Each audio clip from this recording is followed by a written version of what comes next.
Hi everybody, welcome back to the Overwatch Project. It's February 9th, 2025, and I wanted to make a video to give a concise explanation on the current thinking I have on how to get out of the reincarnation cycle when you finally enter the afterlife. So this is going to be my current thoughts at the moment. I've been requested to do this in the comment section. I got a couple requests to do it, and I thought it was a good time to do it. So first thing I kind of made some notes just to try to keep it as concise as possible and to keep it in some kind of order. So first thing I want to say to you is that this is all about knowledge, or as the ancients used to call it, gnosis. If you don't know about reincarnation and you haven't given serious thought to evil and suffering in this world, or why we reincarnate here over and over again with amnesia, or if you want to absolutely believe that it's a learning experience or it's for your own good or some other new age nonsense or bullshit religion-tard belief, then none of this will matter because you're just going to be predisposed to come back here. Also, there's a whole bunch of people out there that don't even believe in reincarnation or don't even believe in an afterlife. So all those people are, kind of on their own. And honestly, I think the system would do something about it if everybody kind of realized it in mass. So it's kind of like a thing here where like a small group of people figure it out and get out, then the systems can say, see, it's not really a trap. There is a way out. You can win this game of life and you can figure it out. But it's only a small minority of people. So research and knowledge, that's the first thing. So check out my website, overwatchproject.com, for a ton of source material. There's all a bunch of other researchers out there that are talking about the reincarnation soul trap. They all have their nuanced views of it, but if you don't have personal knowledge that you gain yourself, then just having somebody tell you or thinking you know something, that may not be enough. So you really kind of want to make a sort of a commitment to yourself on this. It's a personal, individual journey. It's not about groupthink or group ideology. And for a long time, even in ancient times, like the Tibetan Book of the Dead, which isn't, pretty much an ancient book, but there's other ancient texts out there, thousands of years old stuff like the Gnostics wrote, and the Cathars from like the last 1,000 years. They figured it out somehow. Of course, we know what happened to the Cathars. So anytime this thing takes off or goes viral, it gets shut down. So this is one thing that you need to start out with, research and knowledge. Then the second thing is training and response. We are unlimited consciousness, I believe, formless, unlimited, pure consciousness, pure knowledge, and we are in human avatars, which reduce our consciousness down to a very, very, not only a minute level, but also there's certain behavioral traits that we pick up because we've been imprinted into human form. And training and response is one of these things that you can learn something from, like the military or the police or paramilitary units.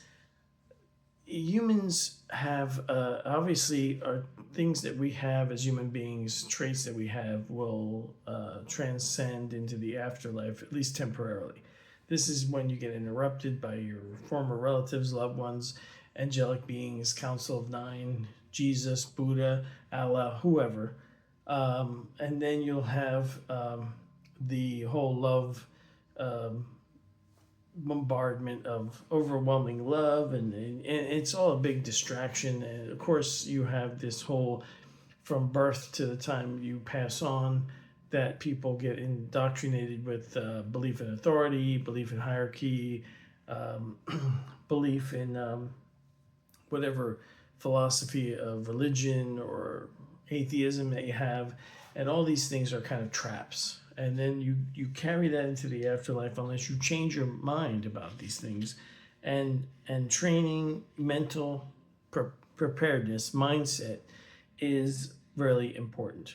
So once you have knowledge, you have to have training, because in a situation where you suddenly end up in the afterlife, for example, who knows, could get struck by lightning, could get into some kind of vehicular accident, you could get a disease, whatever happens, and then you end up on the other, or you just grow old, really, really old, and then pass on. And then you're in the afterlife, and you only have a very short time before you either see the light, get life review, all these things start happening. You need to be prepared for the common scenarios, all these scenarios that are, all these variables that happen in the afterlife. So you simply need to mentally practice. And it's something I do all the time. It's more than an affirmation. It's more like you have to really understand your own life and what they can throw at you. And then you have to counter it with mental preparedness. Most of this stuff is super easy when you think about it. I mean, they practically give you the handbook. They tell you all the flaws. Even in religions like Christianity, they'll throw at you with the flesh is weak, but the spirit is strong, and all this other garbage. And then nobody ever stops to think, well, we didn't make the flesh, right? The human body is constructed by or designed by whoever made the Lush farm here. So if the human body is weak, well, then you're not to blame. You can see how you can turn this all around on them. And then the next thing I would say, very important, is to try your best to practice scenarios to learn lucidity in the afterlife. So you prepare for this by, probably the easiest one is lucid dreaming, and if you can, astral projection, because that's like practice in the actual afterlife. So that is really, you can also try self-affirmations, constant repetition of instruction to yourself with instructions on what to do in the afterlife, so that when you get there, you just automatically do it. You don't even have to think about it. It's just going to be an automatic reaction. You need to conquer your subconscious mind, because it's running a program, and probably a program's not to your benefit in one way or another, right? So you're born with amnesia. You don't remember your previous lifetime. You don't remember the in-between time, in between lives. You don't have control over your subconscious at all until you're like 7 years old. So from 0 to 7, you're in a hypnagogic state, and you're just absorbing everything into your subconscious. And let's face it, 99.999% of all humans grow up in very imperfect environments, and you're picking up all that garbage programming from your environment. Then you're indoctrinated in whatever school system, your parents, the politics you're exposed to, all this garbage information, and then you're expected to figure out the truth. And look at the nonsense people believe. It's unbelievable. So that is something that you need to work on. You're conquering all the programming you have in your subconscious and purging it out of there. Also, the next one I would say is really big, is this is an individual journey. As far as I'm concerned, you come here alone, you leave alone. There is something to the whole no attachments thing, although it gets corrupted in some of these Eastern religions. I really think they're onto something, but then they kind of twist it, into some kind of dogmatic, doctrine-driven garbage. It's basically no groupthink, no cult minds. Question, let's see, I wrote some notes here, but my handwriting is not the best today. Question the people that get guru status. You constantly see these so-called like gurus, know-it-alls, or some people that project like this authority over what they're talking about. I obviously don't project that, and I don't expect anybody to treat me as like some kind of guru. I'm just an investigator out here investigating shit, telling people what I found, and you should do your own research. You should have this as knowledge, not something that I gave you, but something that you've earned yourself, if you know what I'm saying. So these guru people, they're like licensed guru. You know what I'm talking about. They got the books. They get the interviews with the people that have millions of subscribers on YouTube. They get around, and they seem to have answers for everything. It's always love and light, or they touch on the reincarnation, soul trap, blues farm, but they don't really get into detail with it, or they kind of brush it off, or they twist it into something positive, or something like that. Have a rebellious nature, like really, as much as you can without, in this world, without getting yourself into trouble. As much as possible, but sometimes you got to do what you got to do. So just have a rebellious nature. Understand that you have godlike powers as when you're non-physical consciousness, and your thoughts become reality. I'm going to put some quotes down below. One from Gustave Le Bon: "The masses have never thirsted after truth. Whoever can supply them with an illusion is easily their master. Whoever attempts to destroy their illusions is always their victim." Right? I get, a small audience here on YouTube, and the occasional troll will show up in the comment section below. I don't really care. Not to argue with them. I don't care what they say. I understand where they're coming from. Also, William Buhlman, who also doesn't go quite as far as he could, but he kind of touches on it. Great quote from him: "Souls create their own heaven or hell by the way they manage their thoughts." And that's from Adventures in the Afterlife, a book that is actually a fictional tale, but it's based on all the information he's collected about the afterlife for many years. So it is worth a read. It is quite an entertaining book with a lot of good info in it. Meditation. Here's the thing: like these gurus, all these philosophies out there, all this new age stuff. They tell you about meditation. They tell you to quiet the mind. They tell you that the voice in your head isn't your own.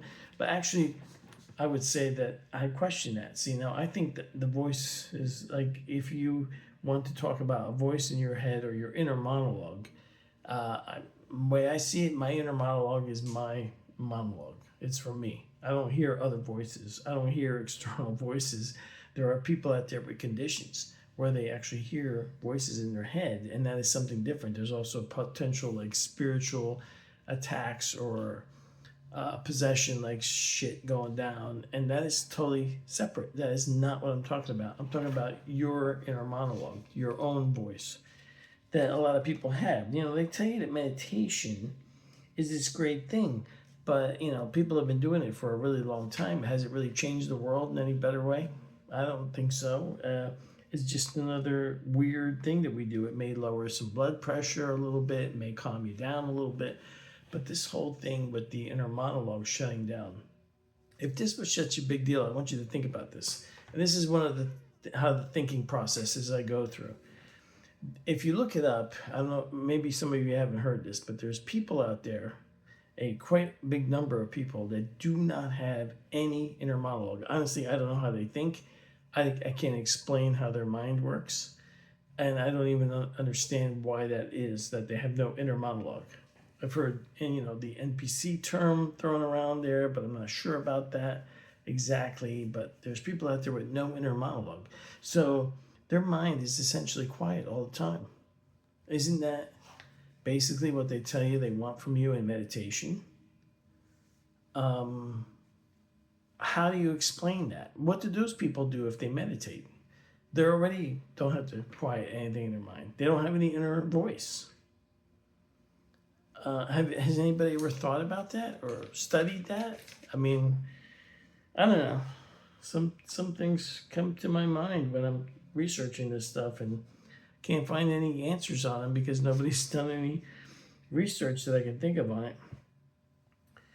Okay, as far as your time here is very limited. It may seem like it's a long time before you have, but you really don't know when you're going to check out. Could be an accident, could be an illness, could be old age. Nobody knows. Research is key. Constantly growing the knowledge base is the next thing I want to talk to you about.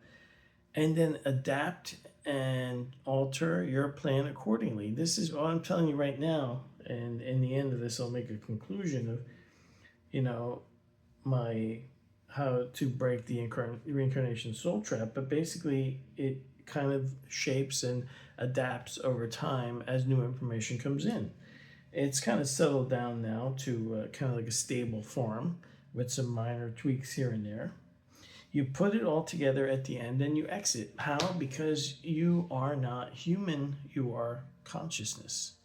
And when you enter the astral or the spirit plane, your first objective should be to unleash the full potential of your consciousness. You should put up a wall of protection, which is simply created through your imagination, where nothing can penetrate. You should isolate yourself from all contact around you, shut everybody down, don't go into the tunnel of light, don't do anything. If you want, go somewhere that you can mentally prepare ahead of time, your own mind palace, your own mental place that you can imagine exactly what it would be like and how it would look. Also, there's people out there that don't have the ability to imagine images. I don't know how these people function. They don't have any inner monologue. They can't picture things. I can project imaginary things into the real world with my mind. I can just pretend something's there if I want to. I'm sure a lot of good actors, that's how they operate, right? So once you realize in the astral realms, what's abundantly clear from a lot of research is the astral, the spirit realm is very responsive to thinking. So things that we can imagine here but nothing happens in this dense material, astral, holographic universe we live in, once we are transitioned to the full-blown plasticky reality of the spirit realm, the thing is that's why I think we're rapidly distracted, because what we focus our attention on and our intentions on is what materializes. So when something comes along and distracts us, showers us with emotional things like love, or in some cases fear and dread, in hellish afterlife experiences, you become distracted and you should immediately shut that down.